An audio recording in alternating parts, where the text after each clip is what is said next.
Greetings fellow Whovians and welcome to Timey-Wimey Review. It's that time again. It's time for my raw thoughts slash review of the latest episode of Doctor Who Flux, Chapter 4, Village of the Angels. This video will contain spoilers, you have been warned.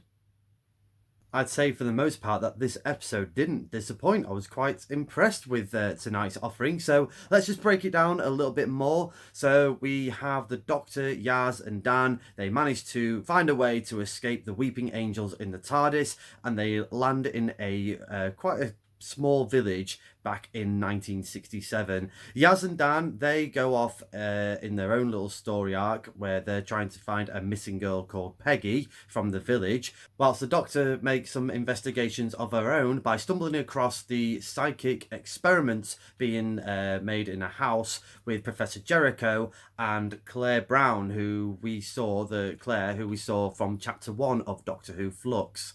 It soon transpires that Claire has been possessed by a rogue weeping angel who informs the Doctor that the rest of the angels in the village are an extraction squad who are working for the division. I really loved and was impressed by how they used the Weeping Angels in this chapter. I thought it was very much on par to Blink when Stephen Moffat brought the Weeping Angels into the world of Doctor Who. I thought they were very scary in this episode tonight, and especially when they were knocking and banging on the doors and ringing the bell. That is quite terrifying when you're trying to work out of a plan of trying to escape. And I loved seeing the part where Claire was rubbing her eye and some sort of stone was coming out of her eye. I always feel like that when I wipe sleep out of my eye. I don't know about you guys. Let me know in the comments. But when I wipe my sleep out, one day I'm going to see stone come out and it's going to freak me out. But yeah, I really like the inventiveness of using the angels. Quite scary, coming out of the TVs, sort of what we've seen in previous chapters, and coming out of the I think sort of like the paper graph, whatever you call one of those. Really like seeing that, and coming out of the walls, and again Claire sort of turning into stone, turning part of the angels and seeing some wings on her back. It was very terrifying stuff, and was really again impressed with how the Weeping Angels was used in tonight's chapter. I also like Jodi Whitaker's performance as the Doctor tonight in this episode as well. There was a bit more sort of confidence and a bit more sort of Doctor-ish swagger to her role. This episode was written by Chris Chibnall and Maxine Alderton, and I kind of feel like Maxine might have wrote the more sort of confident side of the Doctor, and Chibnall was writing the more sort of, let's say, more goofy elements of Jodie's Doctor, sadly. Whether you like that or not, again, up for the debate. So yeah, I thought it was really good, and I would love to see more of that, please, especially as we're coming up to Jodie's tenure. We only got 5 more episodes left with her, and yeah, I would love to see more of those elements of the confident Doctor that we all know and love. We also had a bit of a surprise in tonight's chapter with the return of Belle. I wasn't really expecting her to come back until maybe chapter 5 or chapter 6, after sort of how it ended in chapter 3. So yeah, it was a nice welcome return for her. She was on a planet and found Blake Harrison, and his character was saying that we're on this planet and there's like a transportation thing going off, we're going to be saved, it's going to be brilliant. And it turns out it's Swarm Sister Azure and Passenger, and it's all one big ruse. So Belle managed to rescue him whilst also going on a quest to find Vinda.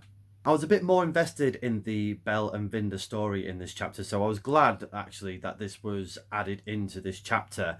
And I liked the sort of post-credit scene. Now, it was a bit difficult where they could have really put it, because I really was enjoying this variation of the Doctor Who theme. It was quite a sort of harrowing sort of version of the theme. But then you kind of got took away because we had this sort of mid-credit scene, which was good, and like I said, did want me wanting more between Belle and Vinda, but I don't think I wanted it in that mid-credit scene because of the music. But then again, where else can you put it? Because you got the next time on Doctor Who, and then you could probably put the post-credit scene in there, but I'd imagine quite a lot of people would have dashed off and put the kettle on, ready for Strictly Come Dancing, so, or changing the channel, so it would have been one of those missing ones. Maybe they could have done it as like an extra on either the Doctor Who Facebook page or on Twitter, maybe as a sort of a midweek type of thing. I don't know. I did like the that scene, just I don't know where I would have put it in the episode. Back to the village, and Yaz and Dan are still trying to find the missing girl called Peggy. They do find her via being grabbed by an angel and get sent back to 67 years, so I think it's 1901. And they do find Peggy, and when they do find the girl, it gets a little bit more creepy. She tells them they need to stay within the village boundaries, but they are getting smaller and smaller because she was told that there was a quantum extraction, so beyond the border was just nothingness. It was just space, and you can see the ground crumbling away. Very much reminded me of Stephen King's Langoliers in that sort of scene, but yeah, definitely creepy elements, and the angel sort of guiding him there to a certain extent. Once it was kind of revealed when they found Peggy, and then we had this mysterious woman walking around the village, it was again a bit like chapter 3. It wasn't really much rocket science to see the connections and where it was going to lead to, and it was a bit like that with the finale of this chapter, with the Doctor is bargaining with the possessed angel, and she does a deal of, or tries to do a deal of, leave Claire's body and then I will help you with what you need to do, because the possessed angel has all the knowledge on the division, and of course all the knowledge that the Doctor needs for that missing piece of the puzzle of her past. So she tried to sort of bargain with there, and again you kind of knew where it was going to come. It was sort of like, well, no, we don't quite like that bargain. I think we like the bargain of let's just possess you instead. So the big shock horror is the Doctor was possessed by the weeping angel, and she turned into one of the statues, and again that was quite freaky to see, with the wings sprouting out and the hands turning into stone and the face turning into stone and then just covering her eyes. That was a great cliffhanger to end on tonight, and again, like I've said with previous chapters, I really enjoyed most of these cliffhangers today to Doctor Who Flux, sorry. And yeah, very shocking to have the Doctor. Well, I'd say shocking. I kind of knew that it was going to go down that road. I kind of had that feeling. I wasn't exactly pinpointing that, oh my God, the Doctor's going to get turned into stone. But I kind of knew that it was going to go down that road. But having said that, I quite enjoyed going down this road. It didn't feel...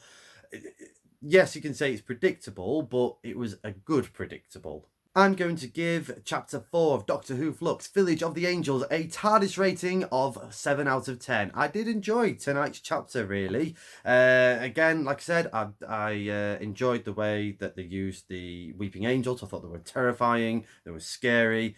Very much back up there how Stephen Moffat introduced us to the Weeping Angels. Really like the characters in this episode tonight, especially Professor Jericho. I liked how they used his voice as a sort of speakerphone for the Weeping Angels. I'm not sure how it quite worked, but having this menacing voice as the representative of the angels, I just kind of added to the extra sort of scares.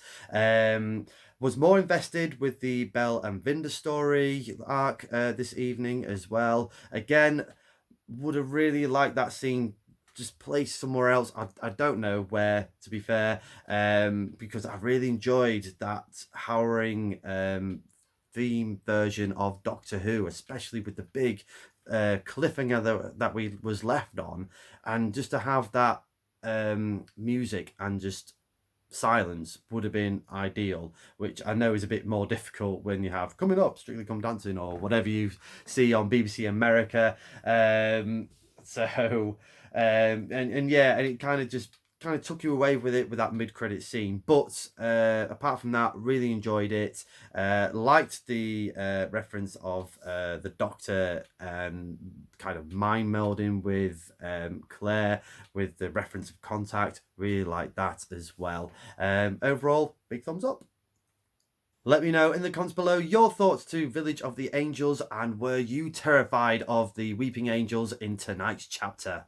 A bit of a coincidence, but I'm really glad that they put the contact reference in tonight's chapter, because next time on Timey Wimey Review, as part of Doctor Who's birthday week, I will be reviewing the classic Doctor Who story, The Three Doctors. Until then, thank you very much for watching tonight's video. I hope you've enjoyed this review. Please like the video, share the video, and subscribe to the channel, and let me know in those comments what you think of Doctor Who Flux so far. But as the good Doctor once said, I am many things, but ridiculous is not one of them.